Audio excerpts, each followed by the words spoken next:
Hey everybody, I'm Nastymold, and there was a big old update in the beta, so we're going to go over some of the changes that have come to the game. Some include cosmetics being slightly changed. The quest giver is now wearing his ultimate rewards, which looks very, very handsome, very fancy. They look a bit light on the quest giver, they are slightly darker, but what can you do? All of the spirits are also wearing their cosmetics, so they look more at place, and they all look super cool.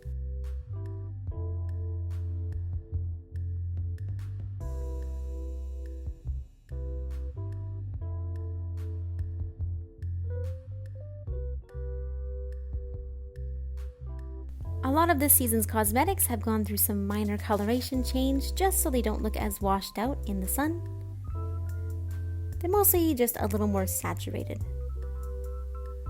This one's a little more orange, the other one's a little more yellow. This one's got an orange belt, and it's much more blue.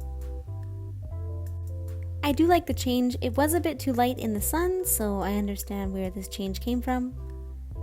The hat looks to be a little bit lighter. The hairstyle looks pretty much the same.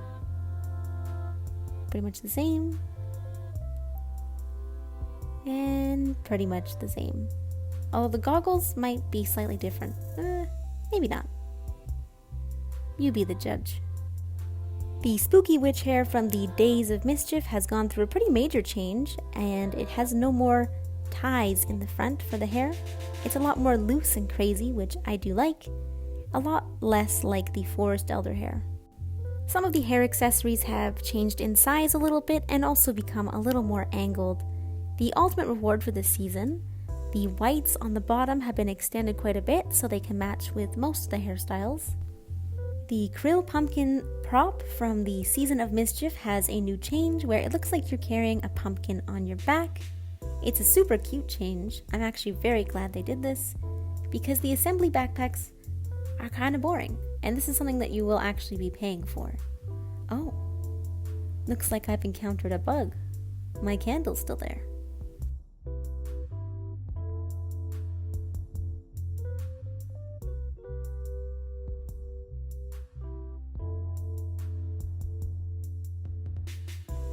A pretty major change is some polish and improvements to the new Season of Flight area.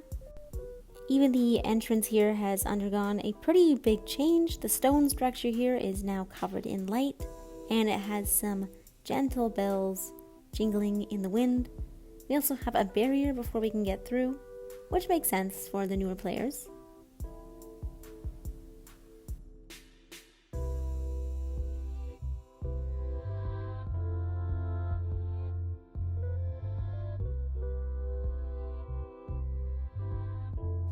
Now I did just finish the final quest here, so I'm not sure exactly what is new. I'm pretty sure all of these birds will come out when we complete that final quest, so I don't think they're new. We've got bells on all of these structures in here as well now.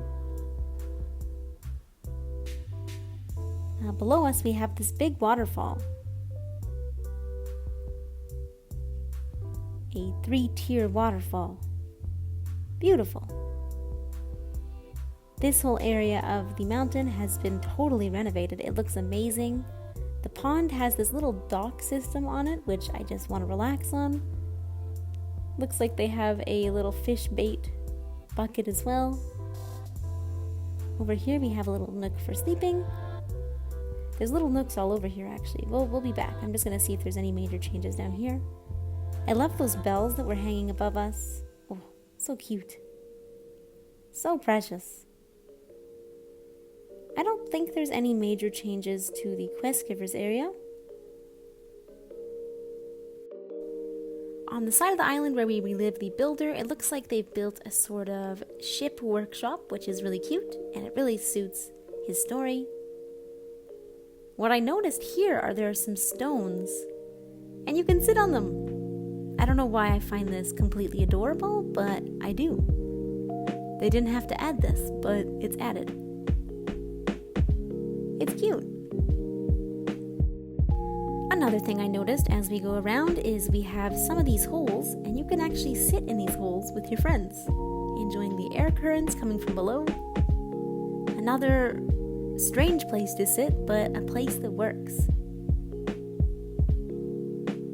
Now this is a somewhat older recording. Apparently there's a place you can sit down around the waterfall as well, which sounds super cute to me.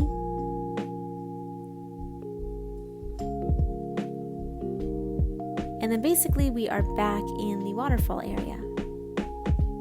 There's so many tiny little nooks and crannies here.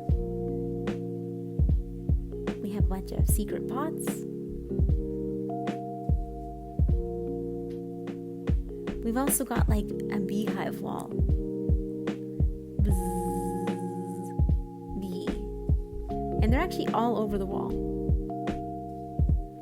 Another change I noticed was over here, we have a second story. This has changed quite a bit. It's now very colorful, very full of stuff, and we have a second story. I want that tiny stool. I'll sit on it and be KK Slider. They're doing their laundry over here as well, or maybe it's just a privacy tarp. This place is so cute.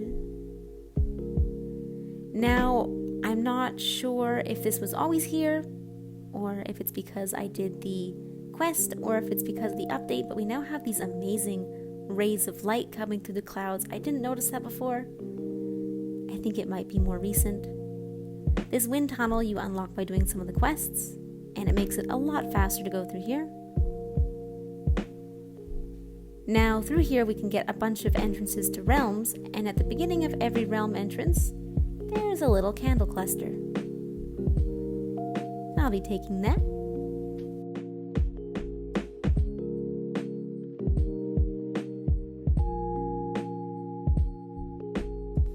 And here is the seasonal guide menu. This is the old one. We've all seen this picture before. It's nothing new, nothing special. It was teased by TGC. I showed it as well, and we had a whole speculation video, and now the menu has changed to fit our new spirits. This one showcases all of the new spirits and all of their cosmetics. It's so different compared to the first one. Everything has changed so much, but it's a lot more animated and lively looking. And here are the final two images for the new seasonal menus. We have the give seasonal candles to the spirits to unlock basic rewards, and Adventure Pass owners get an additional award with each unlock. There was a bullet point in the update that said that the quest giver statue's eyes are less creepy, but in the new update they actually open and are like wide open. It's so much creepier. I don't like it. Anyways, that's all of the major updates in this version of the beta. Thanks so much for watching, you guys. I hope you found this helpful. I hope you enjoyed, and I'll see you in the next one. Bye bye.